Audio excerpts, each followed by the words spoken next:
एक रात समीर, जो कि एक बहुत बड़ा पत्रकार होता है, उसकी बहन नेहा और उसका दोस्त राघव गाड़ी से अपने शहर लौट रहे होते हैं। वो लोग दूसरे शहर गए होते हैं क्योंकि समीर को अच्छा पत्रकार होने के लिए एक समारोह में इनाम देने के लिए बुलाया गया होता है। लेकिन जब कार्यक्रम खत्म होता है तो रात हो जाती है। साथ ही साथ बहुत तेज बारिश भी होने लग जाती है। भैया, ऐसी बारिश में क्या हमारा निकलना ठीक होगा? बिल्कुल, मुझे कल ऑफिस भी जाना है। छुट्टी नहीं ले सकता वरना रुक जाता। ज्यादा लेट करेंगे तो सुबह वैसे भी ऑफिस जाना है। अभी तो गाड़ी मैं चलाऊंगा, कोई दिक्कत नहीं होगी। तेज बारिश, सुनसान हाईवे और बिजली बहुत कड़क रही होती है। पूरी सड़क पर सिर्फ वही तीनों की गाड़ी चल रही होती है। आगे कुछ भी दिखाई नहीं देता। तो समीर का दोस्त राघव बोलता है, रुको, मैं गूगल मैप चला देता हूँ, कम से कम पता तो चलेगा कि हमें जाना कहाँ है। ऐसे तो कुछ भी दिखाई नहीं दे रहा है यार। अब क्या होगा? मैंने कहा था हमें रुक जाना चाहिए था। इतनी रात को सुनसान सड़क, ऊपर से बारिश, कुछ भी नहीं दिख रहा। कब तक चलेंगे ऐसे हम लोग? यार नेहा तो थोड़ी देर चुप रहेगी, तब से एक ही रट लगा रखी है। और एक तो ये जीपीएस हमें कहीं मरवा देगा। ये रास्ता जाना पहचाना नहीं लग रहा। भैया, लेकिन तुमने कहा था शॉर्टकट है। रुक जा यार, तुम दोनों भी ना कहीं भी लड़ाई करने लग जाते हो। अब तो निकल गए, अब तो घर जाना ही है, क्या कर सकते हैं। वापस जाने में भी उतना ही टाइम लगेगा। इससे अच्छा घर की तरफ ही चलते हैं। और देखो, वहाँ सामने कुछ दिखाई भी दे रहा है। बहुत दूर से ही एक चमकती हुई पुरानी दुकान दिखाई दे रही होती है, जिस पर लिखा होता है शर्मा जनरल स्टोर, वो भी जंगल के बीचों बीच। शायद कोई किराने की दुकान लगती है, देखने से तो यही लग रहा है। हाँ, है तो वही, लेकिन इतनी रात को दुकान, और वो भी यहाँ। क्या बोलते हो, यहाँ गाड़ी रोक दो, थोड़ी देर रुक जाते हैं। बारिश कम हो जाएगी तो हम वापस निकल जाएंगे। वैसे भी पेट्रोल भी कम लग रहा है। क्या पता कुछ मदद ही मिल जाए या कुछ खाने को।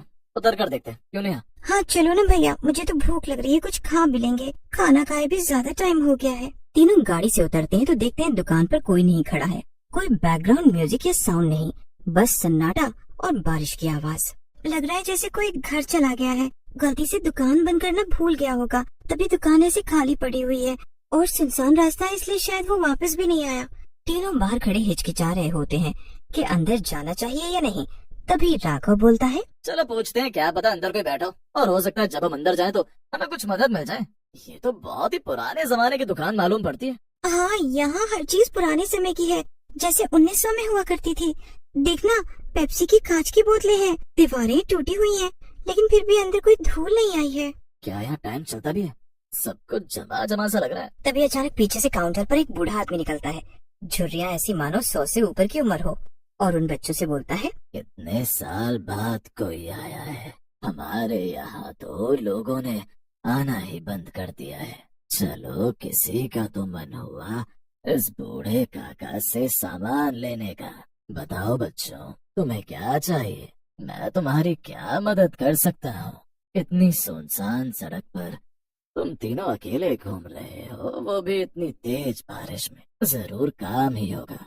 चलो अब बताओ, क्या चाहिए तुम लोगों को मुझसे? जी ऐसा कोई बड़ा काम तो नहीं है, लेकिन हमें कोई ज्यादा मदद नहीं चाहिए, बस हमें थोड़ा पेट्रोल चाहिए था। आपके पास पेट्रोल होगा क्या? क्योंकि आपकी तो किराने की दुकान है, लेकिन अगर आपके पास कोई गाड़ी वगैरह है तो क्या आप थोड़ा पेट्रोल हमें दे सकते हैं?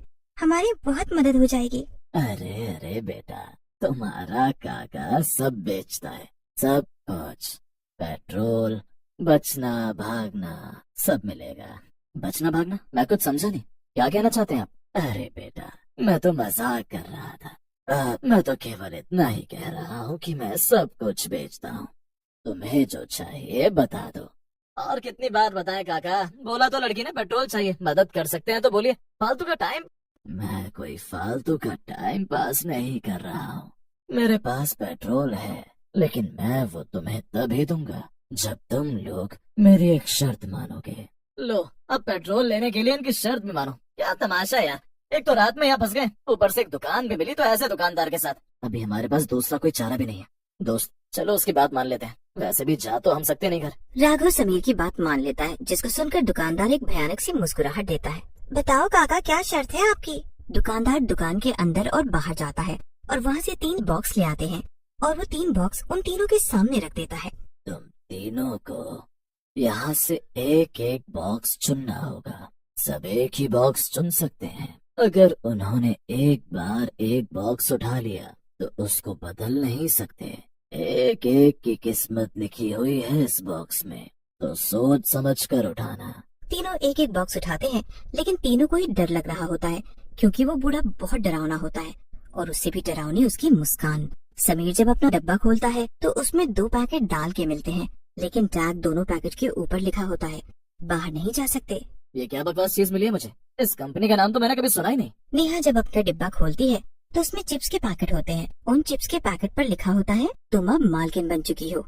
नेहा वो चिप्स के पैकेट देखकर खुश हो जाती है। राघव जब अपना पैकेट खोलता है तो उसको सबसे अलग एक मोबाइल फोन मिलता है। उसमें एक ही वीडियो चल रही होती है जिसमें राघव, समीर और नेहा की मृत्यु हो चुकी है उसी दुकान के अंदर। राघव उस वीडियो को देखकर डर जाता है। वो समीर और नेहा को दिखाता है तो वो दोनों भी डर जाते हैं। वहाँ खड़ा दुकानदार मुस्कुराता है और अचानक ही एक भयानक रूप ले लेता है।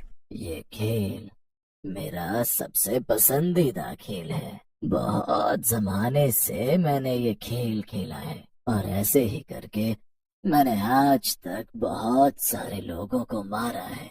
अब तुम तीनों की बारी है। ये रिकॉर्डिंग अभी की है, लेकिन ये शूट किसने की? तुम हमारे साथ ये सब क्या कर रहे हो? हम तो तुम्हें जानते भी नहीं है, तुमसे बस पेट्रोल मांगने आए थे। नहीं है तो हम जा रहे हैं। अब तुम तीनों कहीं नहीं जा सकते। अब तुम मेरी किराने की दुकान में फंस चुके हो। तीनों के तीनों दोबारा गाड़ी में बैठते हैं और जितना भी पेट्रोल होता है उसको चलाने की कोशिश करते हैं। वो तीनों गाड़ी शुरू करते हैं और थोड़ी दूर तक चलते हैं तो फिर से उन्हें वही दुकान दिखाई देता है और सामने खड़ा वही भूतिया दुकानदार। इस बार गाड़ी दाएं तरफ से ले यार, यहाँ से तो दोबारा से वहीं आ गए। समीर राघव की बात सुनता है और गाड़ी को दूसरी दिशा में ले जाने लग जाता है, लेकिन वो लोग फिर से वही दुकान के सामने पहुंच जाते हैं जहाँ से वो लोग निकले थे। हर बार हम पीछे लौट रहे हैं, कोई देख रहा है हमें। दुकान के अंदर चलना चाहिए, सामान मेरा इंतजार कर रहे हैं। नेहा गाड़ी से उतरकर उस भूतिया दुकानदार के पास जाकर खड़ी हो जाती है, जिसको देखकर राघव व समीर भी उसके पीछे चले जाते हैं और जो नेहा कर रही होती है उसको देख दोनों घबरा जाते हैं। नेहा दुकान के सामान को ठीक कर रही है और उसकी आंखें सफेद कैसे हो गई? ऐसा लग रहा है उसे कुछ सुनाई नहीं दे रहा।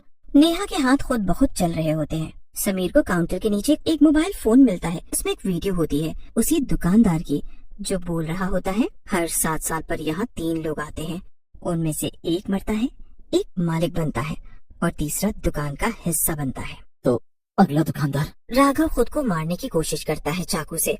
नेहा पूरी तरह बदल चुकी होती है। हम पहले ही मर चुके हैं, मुझे बाहर जाना है। लेकिन समीर जैसे ही बाहर भागता है वो एक आटे की बोरी में बदल जाता है, जिसको बाद में वो दुकानदार अपनी दुकान में लाकर रख देता है। इसी तरह फिर 7 साल बाद वो दुकान खुलती है और एक गाड़ी वहाँ आकर रुकती है। अब किसकी बारी हो सकती है?